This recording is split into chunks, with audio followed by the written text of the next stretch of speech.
Welcome to the Boxing Gossip channel. Please hit subscribe if you haven't already done so. I wanted to record a video to talk about a potentially interesting article that has been broken on boxingscene.com. The headline of the article is Amir Khan's options include Granados, DeMarco, Lopez, Vasquez. And it is referring to a conversation with Eddie Hearn following on from Eddie Hearn and Matchroom signing Amir Khan. So the article quotes Eddie Hearn and quotes comments that Eddie Hearn made to Boxing News. Hearn says, "I sent a list of a dozen or so names to Virgil Hunter last night. Names like Josecito Lopez, Adrian Granados, Sammy Vasquez, Antonio DeMarco, and more. They want a test after 2 years out. Does that make me nervous? Yes, it does.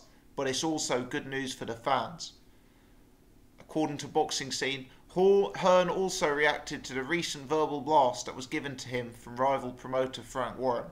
Warren is angered that Hearn booked Khan's return for the same night that Carl Frampton will battle Nonito Donaire in what is expected to be a high-drama showdown between former world champions. The head-to-head shows will obviously split the televised audience between Sky Sports for Khan and BT Sports for Frampton. Hearn himself is not pleased with their events going to head-to-head, but said the situation was unavoidable. "I completely understand the fans' disappointment because Frampton-Donaire is a good fight," Hearn explained. "And the clash is unfortunate, it really is. But it's not like we set out to do it on the same night. We were working on this, Khan's comeback, for 2 or 3 weeks, and our understanding at the point was that Frampton was fighting on April the 7th.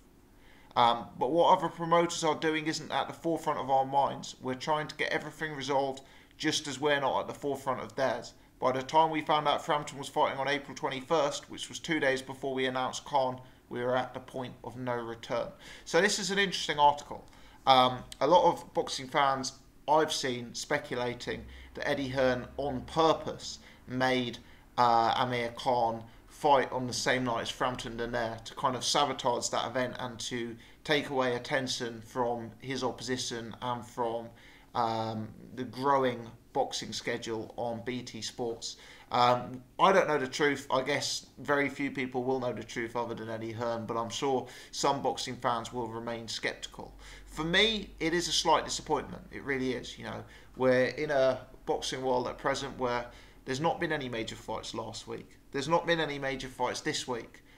There's a week at the end of January where there's not been any major fights. Yet still we have bad clashes in boxing and you have big fight nights made on the same night, and it happens all too often. It's very, very frustrating, especially as a boxing fan when there are many, many weeks when there's no action to watch whatsoever. So it is disappointing, and frankly I suspect that Frampton-Donaire will be very, very, very adversely affected by Amir Khan being on Sky.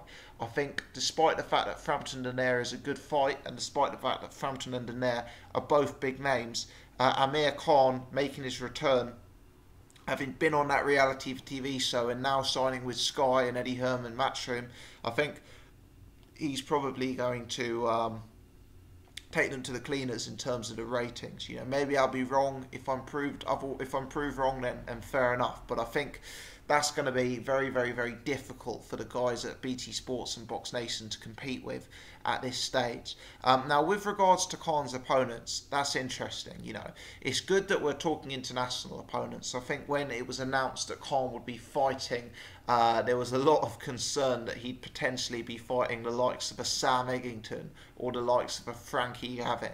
You know, I'm much more interested in some of the names Eddie Hearn has referenced in this quote to Boxing News, as opposed to those sort of guys. It does also imply, however, that they're pitching his return at a level slightly below the Adrian Broner level. And, you know, Adrian Broner Amir Khan is a fight that I've seen discussed fairly extensively, and there was a lot of rumours that Broner could actually be Amir Khan's comeback opponent. Josecito Lopez, Adrian Granados, Sammy Vasquez, Antonio DeMarco, they're all fair names. Some of them have a lot of name value. Some of them are guys who have been on the scene for an extremely extended amount of time. Granados himself put on a very, very decent showing last year against Adrian Broner, for example. Whether they're names that you would pick to beat Amir Khan at this stage of his career, I mean, I guess one of the big question marks with Amir Khan is we don't really know where he's at in his career. We don't really know what kind of shape that he's in. We don't really know how much the inactivity would have taken out of him. We don't really know if that Canelo defeat would have the potential to have left any lasting damage to his career. I guess these are all open questions. But realistically, Amir Khan's not an old man. He's still only 31, and you'd kind of have to think that at this stage of his career, he should be fresh enough to beat guys like Josecito Lopez and Antonio DeMarco. I guess Khan is one of those fighters where even if you're the biggest Amir Khan fan in the world, you're never going to be completely comfortable that Khan's going to have an easy fight ahead of him, because he does sometimes have a habit of getting sucked into wars, and you know, it's no secret that he has had a few knockout defeats in his career when he's been sucked into trading with opposition. So Amir Khan fans and, you know, people who enjoy boxing have a lot to look forward to with the return of Amir Khan. Very often he's one of those guys who's not in a dull fight, and yeah, let's hope this is another one of those occasions. But anyway, this video is going to be a slightly shorter one, so I'm going to cut it there. Interesting, those names of opposition. I was kind of hopeful we was going to see the Broner fight. I quite like the look of that fight, but I guess it's sensible not to take that risk just yet. After all, it is a free fight deal. Usually the first fight of a free fight deal is kind of an easing yourself back in.